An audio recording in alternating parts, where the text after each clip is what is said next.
Bloody Mary, Bloody Mary, Bloody Mary.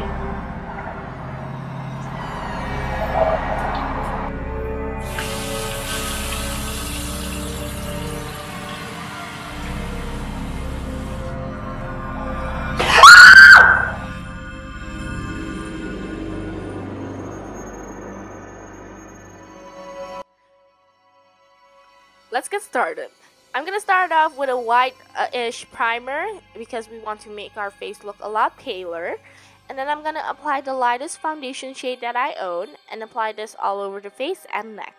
And I'm not going for a white face makeup because I wanted her to look a lot more believable. Just applying a thin layer because we're gonna go on with a porcelain tone cream foundation and use this to highlight. I also went over the brows to make the brows look a lot thinner and also less visible. Be sure to highlight also around the collarbone area if you did apply foundation there to make it blend even more. Blend out the highlighting and now set it with some mattifying powder. Now I'm gonna prime the eyelids using MAC's Paint Pot and Painterly. You don't have to do this because we're actually going for a really messy eye makeup. Highlight the brow bone and the brows using a matte white eyeshadow, and then taking a matte taupey brown color, I'm gonna apply this onto the contours of the crease and then connect it with the contours of the nose. Now just squirt really hard and draw in lines or shade in lines where you would have wrinkles on your face. Don't forget your smile lines, and also use this to contour the outer parts of your face. I'm taking the same shadow but in a smaller brush and drawing in more precise wrinkle lines and then blending it out. Take a matte black eyeshadow and a smaller blending brush and darken up the crease color, especially around the sides of your nose. Blend everything well and also apply this around the lower lash line.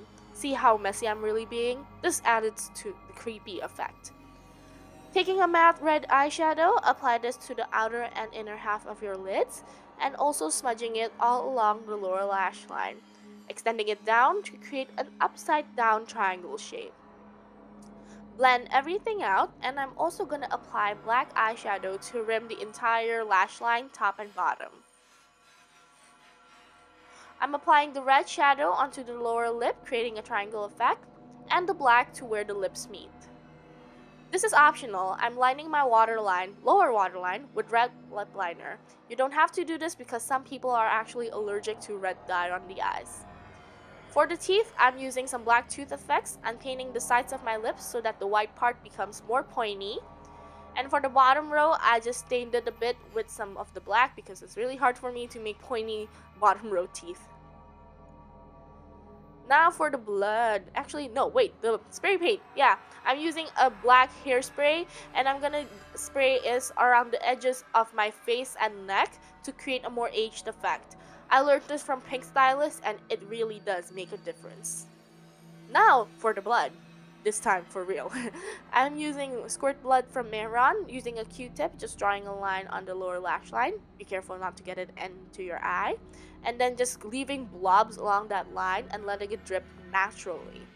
I'm also applying this to the lip and smudging it around, making it look like I had a really big lunch, and also on the neck. For the costume, this is actually a Marie Antoinette costume. I just threw in this Medusa wig because I just thought Bloody Mary, red, blood is red. Get it. Okay, hope you guys enjoyed this tutorial. Thank you so much for watching, and I'll see you guys on the next Spooktober video. Bye guys!